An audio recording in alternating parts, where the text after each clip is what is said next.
ओम शांति। 2 दिसंबर 2025 के बाबा के महावाक्य। बाबा के इतने मीठे बच्चे, तुम्हारा वायदा है ना कि जब आप आएंगे तो हम वारी जाएंगे। अब आप आए हैं तुम्हें वायदा याद दिलाने।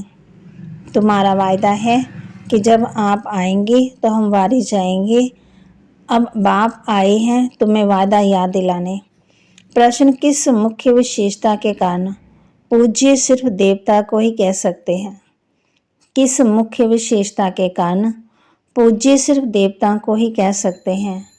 उत्तर, देवताओं की विशेषता है जो कभी किसी को याद नहीं करते, ना बाप को याद करते, ना किसी के चित्रों को याद करते, इसलिए उन्हें पूज्य कहेंगे।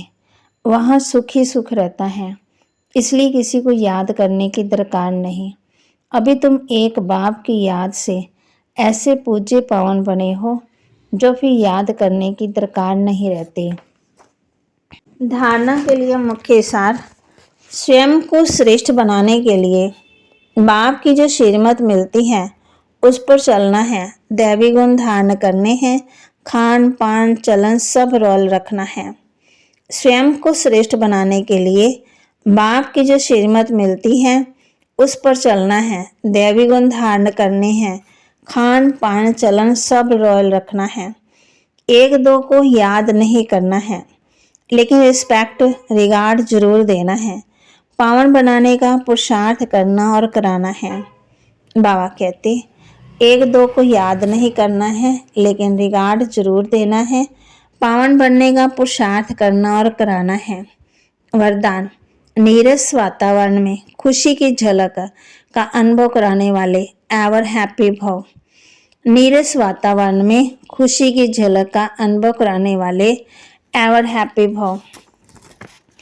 एवर हैप्पी अर्थात सदा खुश रहने का वरदान जिन बच्चों को प्राप्त है, वह दुख की लहर उत्पन्न करने वाले वातावरण में, नीरस वातावरण में, अप्राप्ति का अनुभव कराने वाले वातावरण में सदा खुश रहेंगे और अपनी खुशी की झलक से दुख और उदासी के वातावरण को ऐसे परिवर्तन करेंगे जैसे सूर्य अंधकार को परिवर्तन कर देता है।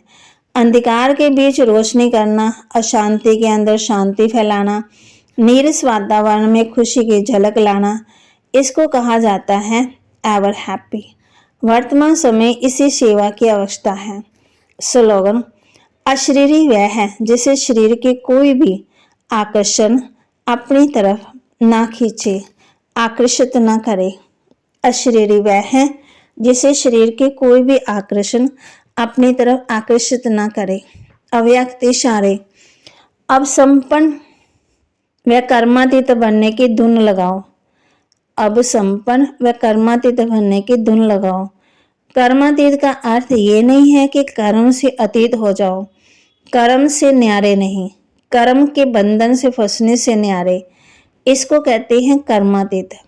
कर्म योग की स्थिति कर्मातीत स्थिति का अनुभव कराती है। ये कर्म योग की स्थिति अति न्यारी, प्यारी और न्यारी स्थिति है। इसमें कितना भी बड़ा कार्य मेहनत का हो, लेकिन ऐसे लगेगा जैसे काम नहीं कर रहे लेकिन खेल कर रहे हैं। कर्मातीत का अर्थ ही है कि कर्म से अतीत हो जाओ, बंधन ना हो, कर्म से न्यारे नहीं, कर्म के बंधन में फंसने से न्यारे, इसको कहते हैं कर्मातीत। कर्म योग की स्थिति कर्मातीत स्थिति का अनुभव कराती है। ये कर्म योगी स्थिति अति न्यारी और प्यारी स्थिति है। इसमें कोई कितना भी बड़ा कार्य मेहनत का हो, लेकिन ऐसा लगेगा जैसे काम नहीं करे लेकिन खेल कर रहे हैं। बाबा के महावाक्य को लाइक करें, शेयर करें, सब्सक्राइब करें और अपने जीवन में जरूर धारण करें। और जो नीरस वातावरण, दुखी वातावरण, उसमें खुशी की झलक फैलाने वाले कौन है? एवर हैप्पी हैं। बाबा कहते हैं सदा हैप्पी हैप्पी रहना है और कर्म बंधन में फंसना नहीं। अभी तुम जानते हो हम आत्मा कितनी छोटी है। मुझ आत्मा में 84 जन्मों का पाठ नूंदा हुआ है जो मुझे रिपीट करना है। बाप की श्रीमत मिली है श्रेष्ठ बनाने के लिए, तो उस पर चलना चाहिए। तुम्हें दैवी गुण धारण करने हैं। खान पान भी वहाँ कहते हैं हमारा रॉयल होना चाहिए। ओम शांति।